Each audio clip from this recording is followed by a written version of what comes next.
இன்றைய முக்கிய நிகழ்வுகள். சிங்காரவேலர் பிறந்த தினம், சிலைக்கு ஆளுநர், முதல்வர் மாலை அணிவித்து மரியாதை. வீட்டின் மீது பெட்ரோல் குண்டுவீச்சு, 3 பேருக்கு போலீசார் வலை.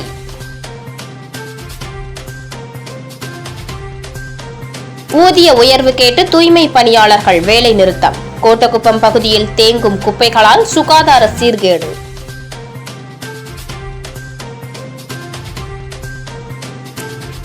சாம்பல் புதனுடன் துவங்கியது கிறிஸ்தவர்களின் தவக்காலம். தேவாலயங்களில் சிறப்பு திருப்பலியில் ஈடுபட்ட கிறிஸ்தவர்கள்.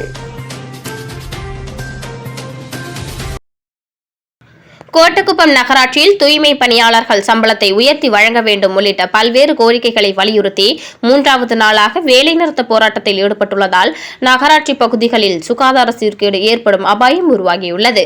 விழுப்புரம் மாவட்டம் வானூர் சட்டமன்ற தொகுதிக்குட்பட்ட கோட்டக்குப்பம் நகராட்சியில் சுமார் 150க்கும் மேற்பட்ட துப்புரவு பணியாளர்கள் சொற்ப ஊதியத்தில் கடந்த 20 ஆண்டுகளாக பணிபுரிந்து வருகின்றனர். தூய்மை பணியாளர்களின் ஊதியத்தில் பிடித்தம் செய்யப்படும் PF மற்றும் ESI தொகையை சம்பந்தப்பட்ட ஒப்பந்ததாரர் முறையாக செலுத்தவில்லை என்று புகார் எழுந்துள்ளது. இந்த நிலையில் சம்பளத்தை உயர்த்தி வழங்க வேண்டும் உள்ளிட்ட பல்வேறு கோரிக்கைகளை வலியுறுத்தி பணியாளர்கள் பணிகளை புறக்கணித்து போராட்டத்தில் இறங்கியுள்ளனர். கோட்டக்குப்பம் நகராட்சி அலுவலகம் முன்பு சுமார் 100க்கும் மேற்பட்ட துப்புரவு பணியாளர்கள் போராட்டத்தில் ஈடுபட்டுள்ளனர். 3 நாளாக போராட்டத்தில் ஈடுபட்டு வரும் பணியாளர்களிடம் சம்பந்தப்பட்ட நிறுவனம், நகராட்சி ஆணையர் இன்று வரை பேச்சுவார்த்தை செய்யவில்லை என்பதும் குறிப்பிடத்தக்கது. இந்த வேலைநிறுத்த போராட்டத்தால் கோட்டக்குப்பம் நகராட்சியின் பல வார்டுகளில் குப்பைகள் அகற்றப்படாமல் தேங்கும் நிலை ஏற்பட்டுள்ளது. குறிப்பாக புனித ரமலான் மாதம் தொடங்க உள்ள நிலையில் ஊர் பகுதிகளில் சுகாதாரம் பாதிப்படைவது பொதுமக்களிடையே பெரும் கவலையை ஏற்படுத்தியுள்ளது.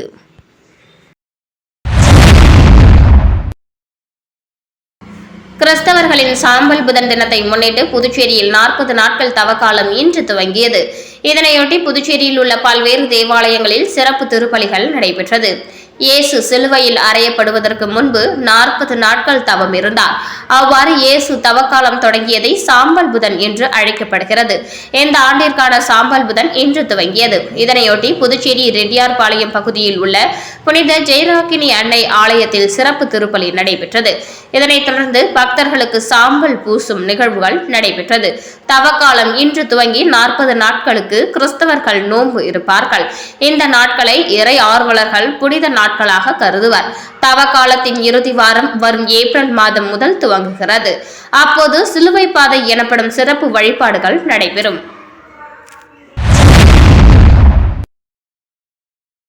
புதுச்சேரி முதலியார்பேட்டையில் வீட்டின் மீது பெட்ரோல் குண்டு வீசி கொலை மிரட்டல் விடுத்த 3 பேரை போலீசார் தேடி வருகின்றனர். புதுச்சேரி நயினார் மண்டபம் VOC வீதியை சேர்ந்தவர் ரமேஷ். நேற்று அதிகாலை 3:30 மணி அளவில் அடையாளம் தெரியாத 3 நபர்கள் முகத்தில் துணி கட்டிக்கொண்டு பைக்கில் வந்து இவரது வீட்டின் மீது பெட்ரோல் குண்டு வீசியுள்ளனர். பெட்ரோல் குண்டு பயங்கர சத்தத்துடன் வெடித்ததில் ரமேஷ் மற்றும் அவரது குடும்பத்தினர் வெளியே வந்து பார்த்தபோது பெட்ரோல் குண்டு வெடித்து தீ எரிந்து கொண்டு இருந்துள்ளது. அப்போது ஒருவர், உங்கள் குடும்பத்தை பெட்ரோல் ஊற்றி கொளுத்தி விடுவேன் என கொலை மிரட்டல் விடுத்துவிட்டு அங்கிருந்து தப்பி சென்று விட்டார். இதுகுறித்து ரமேஷ் முதலியார்பேட்டை காவல் நிலையத்தில் புகார் அளித்தார். அதன் பேரில் போலீசார் சம்பவ இடத்திற்கு சென்று விசாரணை நடத்தி CCTV காட்சிகளை ஆய்வு செய்தனர். அதில் அவர்கள் அப்பகுதியில் உள்ள கவிக்குயில் தெருவை சேர்ந்த திலீப், சூர்யா மற்றும் ஒருவர் என்பது தெரியவந்தது. இதையடுத்து போலீசார் அவர்கள் மீது வழக்கு பதிந்து அவர்களை வலைவீசி தேடி வருகின்றனர். சிங்காரவேலர் பிறந்த நாளையொட்டி புதுச்சேரி அரசு சார்பில் அவரது சிலைக்கு துணைநிலை ஆளுநர் கைலாஷ்நாதன், முதலமைச்சர் ரங்கசாமி ஆகியோர் மாலை அணிவித்து மரியாதை செலுத்தினார். புதுச்சேரி அரசின் செய்தி மற்றும் விளம்பரத்துறை சார்பில் சிந்தனை சிற்பி சிங்காரவேலரின் பிறந்த நாள் இன்று கொண்டாடப்பட்டது. பிறந்த நாளையொட்டி கடலூர் சாலையில் உள்ள அவரது சிலைக்கு அரசு சார்பில் துணைநிலை ஆளுநர் கைலாஷ்நாதன், முதலமைச்சர் ரங்கசாமி, சபாநாயகர் செல்வம், துணை சபாநாயகர் ராஜவேலு, அரசு கொறடா ஆறுமுகம், சட்டமன்ற உறுப்பினர் நேரு, ரமேஷ் ஆகியோர் மாலை அணிவித்து மரியாதை செலுத்தினர். இதேபோல் சட்டமன்ற எதிர்க்கட்சித் தலைவர் சிவா தலைமையில் திமுக சட்டமன்ற உறுப்பினர் செந்தில் உள்ளிட்ட நிர்வாகிகள் சிங்காரவேலரின் சிலைக்கு மாலை அணிவித்து மரியாதை செலுத்தினர். தொடர்ந்து காங்கிரஸ் கட்சி சார்பில் மாநில தலைவர் வைத்திலிங்கம் MP, முன்னாள் முதலமைச்சர் நாராயணசாமி உள்ளிட்ட நிர்வாகிகள் மாலை அணிவித்து மரியாதை செலுத்தினர்.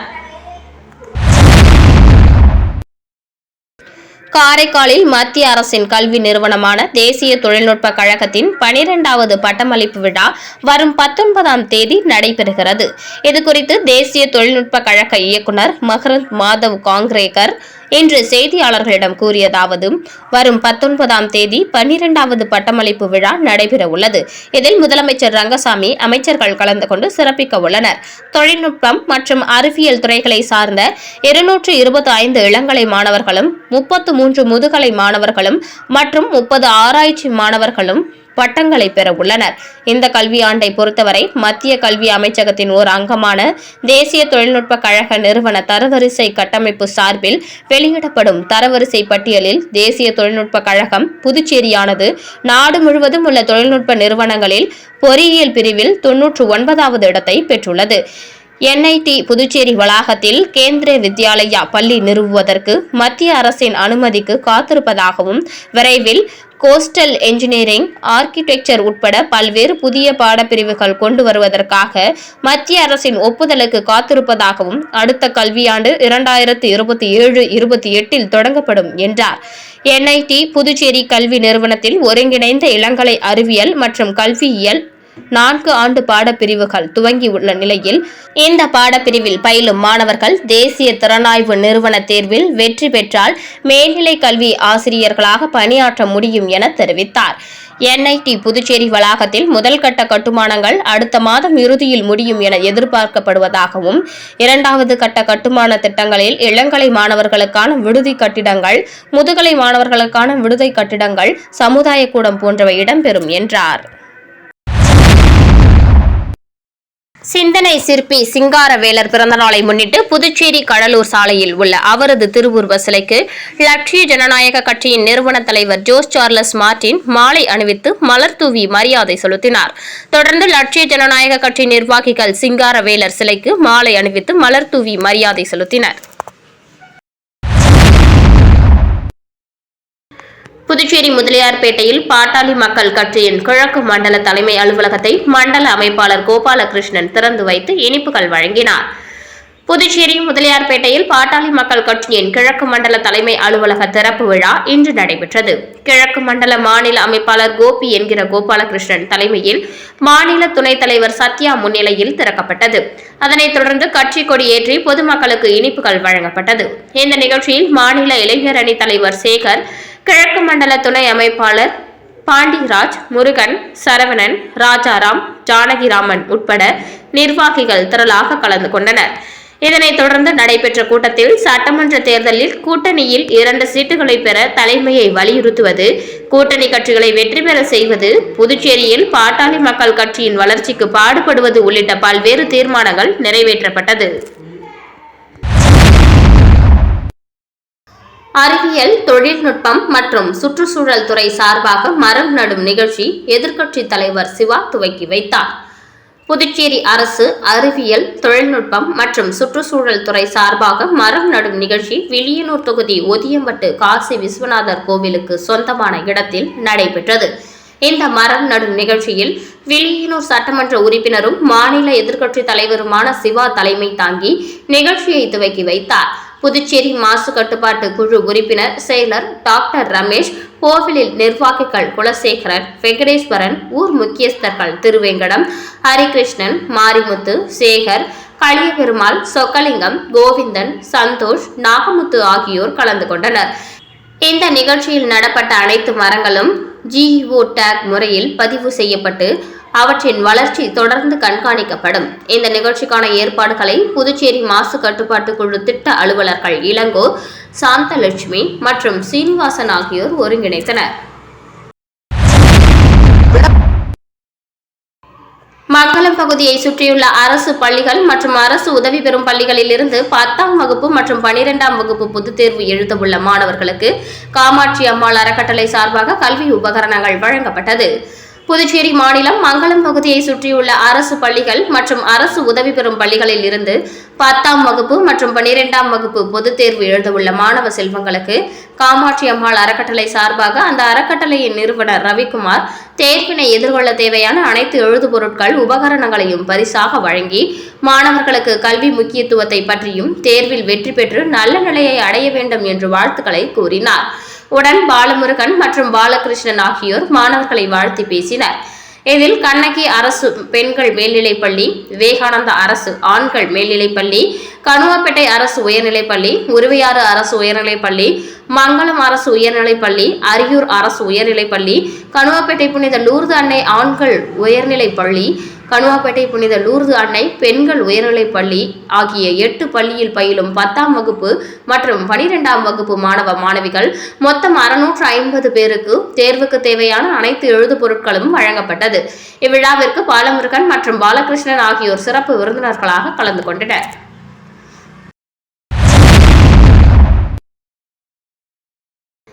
கோபாலன்கடை பகுதியில் அமைந்துள்ள ஸ்ரீ காளிகா பரமேஸ்வரி அம்மன் ஆலயத்தில் மாசி மாத அமாவாசையை முன்னிட்டு அங்காள பரமேஸ்வரி அம்மனுக்கு 7ஆம் ஆண்டு மசான கொள்ளை நிகழ்ச்சி நடைபெற்றது.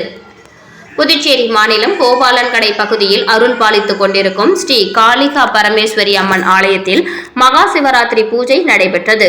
அதனைத் தொடர்ந்து மாலை 6 மணி அளவில் மகா அபிஷேகமும் இரவு 8 மணி அளவில் மகா தீபாராதனையும் காண்பிக்கப்பட்டது. தொடர்ந்து மாசி மாத அமாவாசையை முன்னிட்டு காலை அபிஷேகமும் மாலை தீப ஆராதனையும் நடைபெற்றது. மேலும் அமாவாசையை முன்னிட்டு காளிகா பரமேஸ்வரி அம்மன் ஆலயத்தில் எழுந்தருளியிருக்கும் அங்காள பரமேஸ்வரி அம்மனுக்கு 7ஆம் ஆண்டு மசான கொள்ளை நிகழ்ச்சி நடைபெற்றது. இதில் அங்காள பரமேஸ்வரி அம்மனுக்கு கும்பம் படையலிட்டு மசான கொள்ளையிடுதல் நிகழ்ச்சி நடைபெற்றது. இதில் பக்தர்கள் திரளாக கலந்து கொண்டு சுவாமி தரிசனம் செய்தனர். தொடர்ந்து விழாவில் கலந்து கொண்ட பக்தர்கள் அனைவருக்கும் ஆலயம் சார்பாக அருட்பிரசாதம் வழங்கப்பட்டது. மேலும் இரவு 9 மணி அளவில் பௌர்ணமியை முன்னிட்டு சுவாமிக்கு ஊஞ்சல் உற்சவம் நடைபெற்றது. இதில் பக்தர்கள் திரளாக கலந்து கொண்டு சுவாமி தரிசனம் செய்தனர். நிகழ்ச்சிக்கான ஏற்பாட்டினை ஆலய அர்ச்சகர் ரமேஷ், ஆலய நிர்வாகத்தினர் மற்றும் கோபாலன்கடை கிராமவாசிகள் வெகு சிறப்பான முறையில் செய்திருந்தனர்.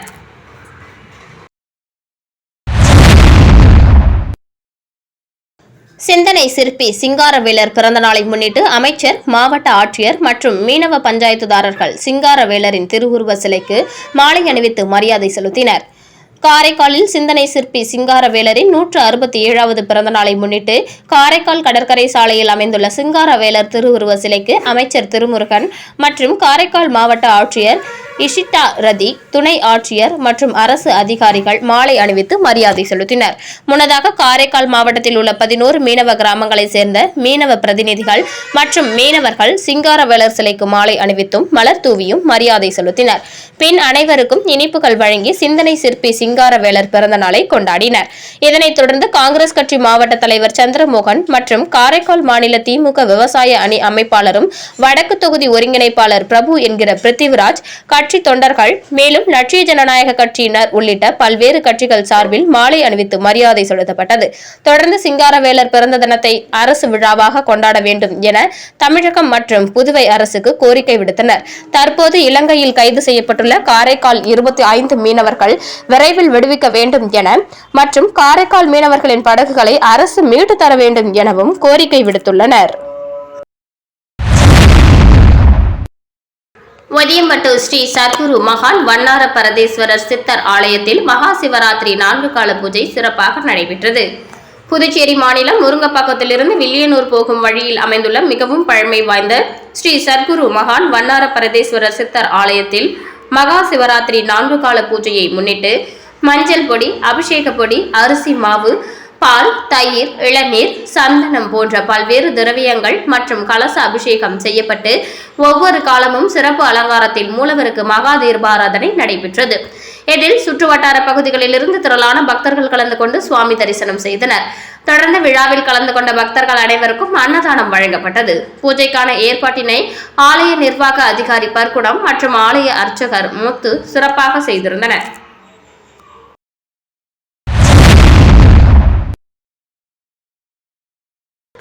புதுச்சேரி வில்லியனூர் 10 கண்ணு சாலையில் கூடப்பாக்கத்தில் எழுந்தருளி இருக்கும் சின்ன திருக்கைலாயத்தில் மகா சிவராத்திரி விழா சிறப்பாக நடைபெற்றது. இதன் முதல் நிகழ்ச்சியாக புதுச்சேரி மாவட்ட சமஸ்கார் பகுதியின் சார்பில் ஒரே நாளில் 108 களிமண் சிவலிங்கம் செய்யும் சாதனை நிகழ்ச்சி நடைபெற்றது. புதுச்சேரியில் முதல் பெண் சிற்பியான ஜெயந்தி கலை ஆர்வலர்களை ஒருங்கிணைத்து பயிற்சி தந்து இந்த நிகழ்ச்சியை சிறப்பாக செய்தார். இதன் சிறப்பு நிகழ்ச்சியில் புதுச்சேரி சமஸ்கார் பாரதி தலைவர் சிவஞானியார் முன்னிலை வகிக்க, புதுச்சேரி வர்த்தக கூட்டமைப்பின் தலைவர் ஞானகுரு வாழ்த்துரை வழங்க, புதுச்சேரி மாநில இந்து பொருளாதார சங்க தலைவர் செல்வகுமார், புதுச்சேரி மாநில இந்து பொருளாதார சங்க பொருளாளர் ராஜேந்திரன் ஆகியோர் கலந்து கொண்டு பாராட்டு சான்றிதழ்களையும் பரிசுகளையும் வழங்கினர். அகில பாரத இந்து மகாசபா தலைவரும் மன அமைதிக்கான மாநில நிர்வாகியுமான ஆன்மீக தவசீலர் ஸ்ரீ மணிவண்ணன் இறை அடிகளார் ஆசி உரை கூறினார். அதைத் தொடர்ந்து மாலை 6 மணிக்கு சின்ன திருக்கைலாயத்திற்கு முதல் கால வழிபாடு நடைபெற்றது. இதில் கலந்து கொண்ட சிவா நண்பர்கள் தங்கள் கைகளால் சின்ன திருக்கைலாயத்திற்கு திருமுடி காட்டி அலங்காரம் செய்து வழிபட்டனர். நிறைவில் அனைவருக்கும் சிற்றுண்டி உணவு வழங்கப்பட்டது. 7 மணி அளவில் திருவாசகம் முற்றோதுதல் நிகழ்ச்சி சாந்தி வழிநடத்த நடைபெற்றது. சுமார் 9:30 மணி அளவில் 2வது கால வழிபாடு நடைபெற்றது. அனைவருக்கும் அருளுணர்வும் இரவு உணவும் அன்னதானமும் வழங்கப்பட்டது. 12 மணி அளவில் 3வது கால பூஜை நடைபெற்றது. இதில் கலந்து கொண்டவர்களுக்கு முளைக்கட்டிய நவதானியம் சிற்றுணவாகவும் அருளுணவாகவும் வழங்கப்பட்டது. அதிகாலை 4 மணி அளவில் 4வது கால பூஜை நடைபெற்றது. அனைவருக்கும் மூலிகை தேநீர் வழங்கப்பட்டது. இவ்வாறு சின்ன திருக்கைலாயத்தில் மகா சிவராத்திரி வழிபாடு சிறப்பாக நடைபெற்றது. அனைவருக்கும் சின்ன திருக்கைலாய தல வரலாறு நூலும் தாம்பூலமும் வழங்கப்பட்டது. விழாவுக்கான ஏற்பாட்டினை சின்ன திருக்கைலாயத்தின் விழா குழுவினரும் ஊர் பொதுமக்களும் செய்திருந்தனர். விழாவில் பங்கெடுக்க முடியாதவர்கள் 9420699556 என்ற எண்ணிற்கு தங்களால் இயன்ற தொகையினை அனுப்பி சிவபெருமானின் திருவருளை பெறலாம் என்று விழா குழுவினர் கூறினர்.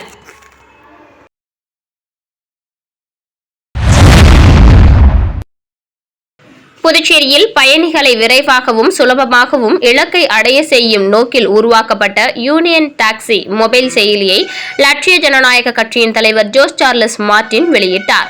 புதுவை தமிழ் சங்கம் வளாகத்தில் நடைபெற்ற இந்த அறிமுக விழாவில் யூனியன் டாக்ஸி நிறுவனர் முகமது யூசுப், பாண்டி ஓட்டுநர்கள் கூட்டமைப்பு தலைவர் சந்துரு உள்ளிட்ட 200க்கும் மேற்பட்டோர் கலந்து கொண்டனர். இந்த நிகழ்ச்சியில் பேசிய ஜோஸ் சார்லஸ் மார்டின், இந்த மொபைல் செயலி இளைஞர்களுக்கு நல்ல வேலை வாய்ப்பை உருவாக்கும். உலகம் முழுவதும் உள்ள பெரிய நிறுவனங்கள் ஓட்டுநர்களிடமிருந்து அதிக கமிஷன் வசூலித்து வருகின்றன. தொழில்நுட்பத்தை பயன்படுத்தி ஓட்டுநர்களின் உழைப்பிலிருந்து அந்நிறுவனங்கள் பெரும் லாபம் ஈட்டுகின்றன. எதையும் இலவசமாக செய்ய முடியாது என்பது உண்மை. ஆனால் நியாயமான கட்டணமே வசூலிக்கப்பட வேண்டும். அதனை அடிப்படையாக கொண்டு இந்த செயலி உருவாக்கப்பட்டுள்ளது. தற்போது டாக்ஸிகளுக்காக மட்டுமே தொடங்கப்பட்டுள்ளது. இது ஒரு தொடக்கம்தான். எதிர்காலத்தில் ஆட்டோ உள்ளிட்ட பிற வாகனங்களுக்கும் இதுபோன்ற செயலிகள் உருவாக்கப்படும். இதற்கு எங்களுடைய முழு ஆதரவு எப்போதும் இருக்கும் என பேசினார். சிங்காரவேலர் பிறந்தநாளையொட்டி காலாப்பட்டு பகுதியில் உள்ள அவரது சிலைக்கு திமுக பிரமுகர் செந்தில் மாலை அணிவித்து மரியாதை செய்தார். சிந்தனை சிற்பி சிங்காரவேலர் பிறந்தநாள் விழாவையொட்டி புதுச்சேரி காலாப்பட்டு தொகுதியில் உள்ள அவரது சிலைக்கு திமுக பிரமுகர் செந்தில் மாலை அணிவித்து மரியாதை செலுத்தினார். உடன் தொகுதி திமுக நிர்வாகிகள், மீனவ பிரதிநிதிகள் உட்பட பலர் உடனிருந்தனர். மீண்டும் இன்றைய முக்கிய நிகழ்வுகள். சிங்காரவேலர் பிறந்த தினம். சிலைக்கு ஆளுநர், முதல்வர் மாலை அணிவித்து மரியாதை.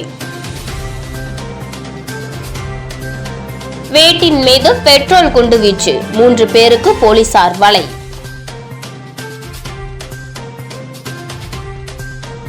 ஊதிய உயர்வு கேட்டு தூய்மை பணியாளர்கள் வேலை நிறுத்தம். கோட்டக்குப்பம் பகுதியில் தேங்கும் குப்பைகளால் சுகாதார சீர்கேடு.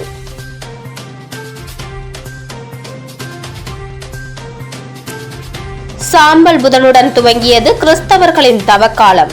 தேவாலயங்களில் சிறப்பு திருப்பலியில் ஈடுபட்ட கிறிஸ்தவர்கள்.